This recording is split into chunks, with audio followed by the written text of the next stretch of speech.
Finally Bengali traditional কিচেনের তরফ থেকে আজকে আমি করে দেখাবো পেঁপের প্লাস্টিক চাটনি।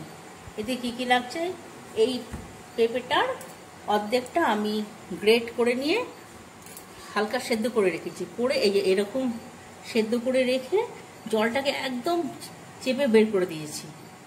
আর এক বাটি এই চিনি লাগছে, আর লাগছে কাজু কিশমিশ।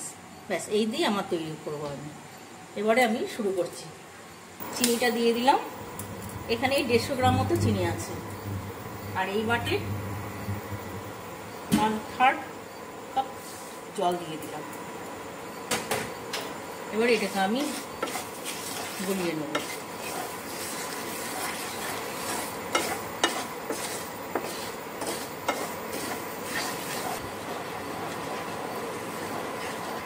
চিনিটা গলে যাওয়া পর্যন্ত অপেক্ষা করছি। চিনিটা গলে গেলে আমি পেঁপেটা দিয়ে দেবো। চিনিটা গলে গেছে, এবার আমি পেঁপেটা দিয়ে দিলাম।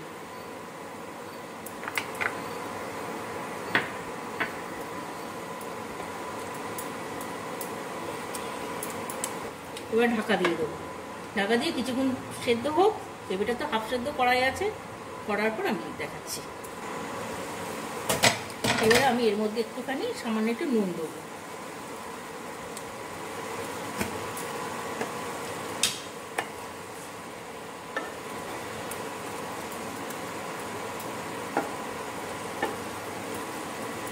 এবার কিশমিশগুলো দিয়ে দিলাম, কাজুটাও দিয়ে দিলাম,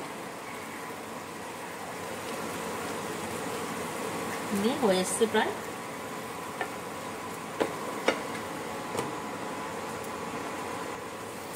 এবার ঢাকনা তুলে দিলাম।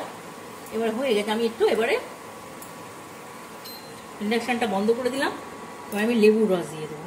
এই হাফ লেবুর রসটা দিয়ে দিলাম। টকটা আপনারা খাবেন আপনাদের ইচ্ছা অনুযায়ী দেবেন, কারণ পেঁপেতে যেহেতু কোনো টকের ব্যাপার নেই, যার জন্য টকটা দেওয়া। এবং সেন্টটা একটা হবে।